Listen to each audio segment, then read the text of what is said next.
AI is making us dumber sounds like a headline from a tech-hating boomer who still prints out emails and believes buying a house in 2026 is just about pulling yourself up by the bootstraps. But as someone who's using it every single day inside of fast-moving tech companies, there is a real argument and real research backing this claim. AI is not making people instantly dumber in a cartoonish, nerfing your brain kind of way. You don't ask ChatGPT to write one LinkedIn post and suddenly forget how to string a sentence together. Although if you spend even a minute on LinkedIn, it does feel that way, with everyone now sharing the same weird tone of voice, sentence structure, and same canned response to posts. After analyzing the research behind this idea from MIT, I realized that the issue is more like a subtle death by 1,000 cuts, because AI lets you skip little bits of thinking. You end up skipping the first step, the bad sentence, the moment where you realize your argument is just vibes in a trench coat. The awkward part where you try to explain something and discover halfway through your own sentence that you do not actually understand it yet. That is the bit that AI is getting very good at removing. And according to long documented meta-studies on neuroscience, that is also the bit where learning actually happens. So this video is not some anti-AI rant fest. I use AI. I am using AI in my workflows. I would be a spectacular hypocrite if I sat here acting like every thought must be hand-carved into slate. But we spend much less time asking about what happens when a tool removes the messy mental work that used to train us. Because if AI keeps doing the first rep for you, eventually your first rep gets weaker. The study that pushed this debate into the mainstream was called Your Brain on ChatGPT, which is frankly an offensively good title. The researchers asked groups of people to write essays in 3 different ways. Some wrote with no tools, some used search engines, and some used an LLM, so basically ChatGPT style help. While they were writing, the researchers measured their brain activity using EEG headsets, which are like stethoscopes for the brain that measure neural activity. And a quick caveat on the study before the internet kicks up a fuss: this is a preprint, a full draft of a research paper shared publicly before it's formally peer-reviewed or published in a traditional academic journal. So it's not a conclusive verdict with 100% concrete evidence showing that ChatGPT melts your brain into alphabet soup. But its findings are interesting enough for anyone who uses AI at all to pay attention. The study found that the brain-only group showed the strongest brain connectivity.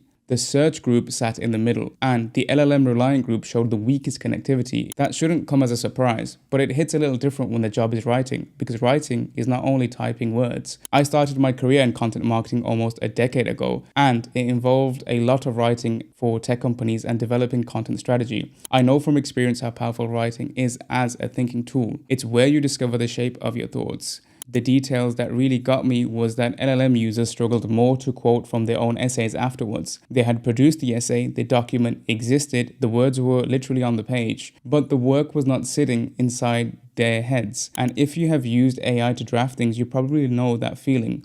When you write the ugly version yourself, you remember it because you wrestled with it. When AI gives you the clean version first, you can edit it and maybe improve it. But some part of you is literally outside the work. You are steering more than building. Sometimes that is fine, and sometimes you just need an annoying email done. But if every piece of thinking starts with the machine's first draft, you are slowly reshaping your brain to be less capable at the literal act of thinking.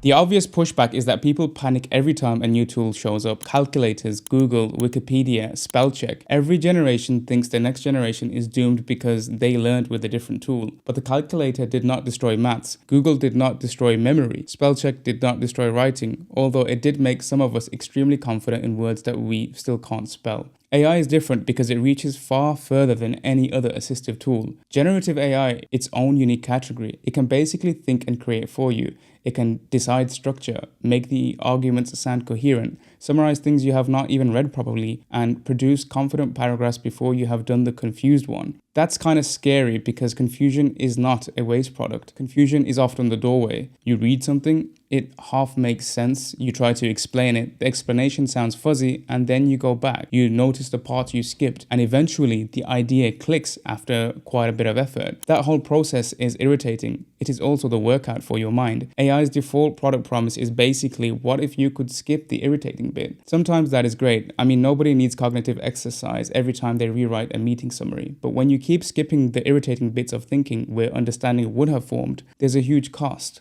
And speaking of the cost, the student side of this argument gets all the attention in today's world because it's easy to picture. A student asks ChatGPT for an essay, the teacher gets suspicious when reading it, and everyone argues about what cheating means in the academic world. But the workplace version is harder to rally around because at work we don't call it cheating, we call it productivity.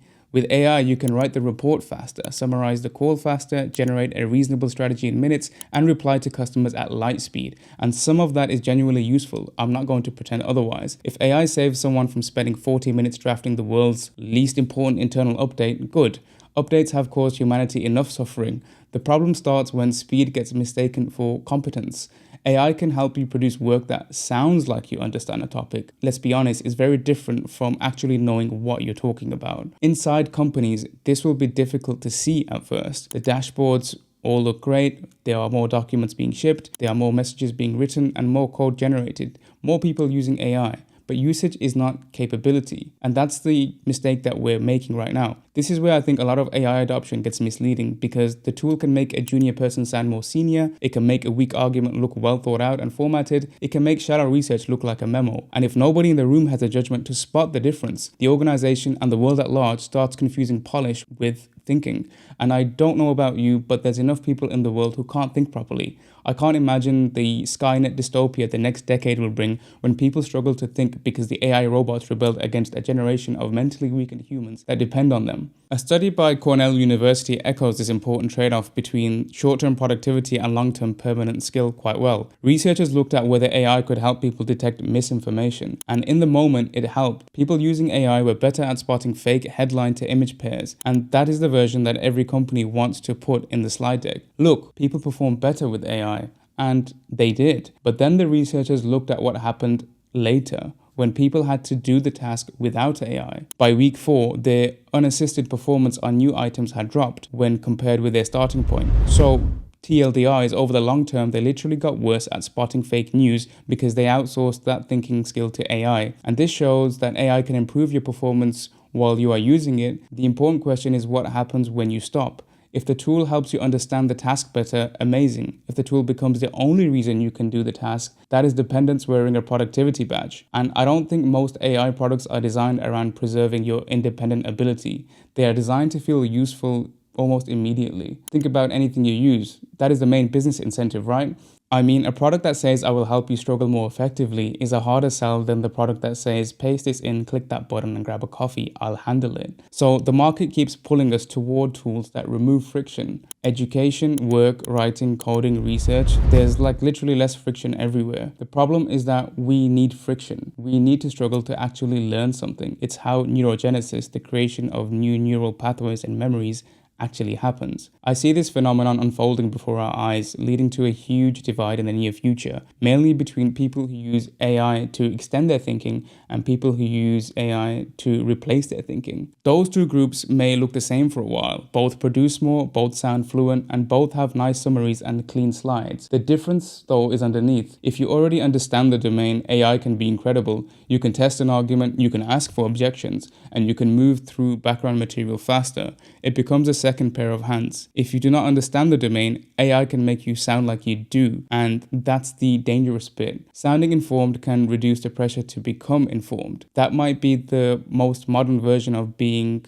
dumb, polished ignorance. That's ignorance with bullet points, ignorance in a lovely PDF, ignorance that says in the ever-evolving landscape of technology and somehow gets invited to the next meeting. I think the takeaway is both practical and simple. Do the first rep yourself sometimes. Before asking AI to write an argument, write the bad version. Before asking it to summarize an article, read enough to know what you think the article says. Before asking it for strategy, write your own diagnosis. Before asking it to explain a topic, try explaining it yourself and notice where you get stuck. Then bring the machine into the equation. Ask what you missed, ask where your reasoning is weak, and ask for the strongest objection. Use it to make the work clearer after you have already done some of the thinking is the main point. That relationship is very different to one-shotting every single thing on your to-do list. That way, the tool is not replacing the mental reps. It's making each rep better quality and making you better.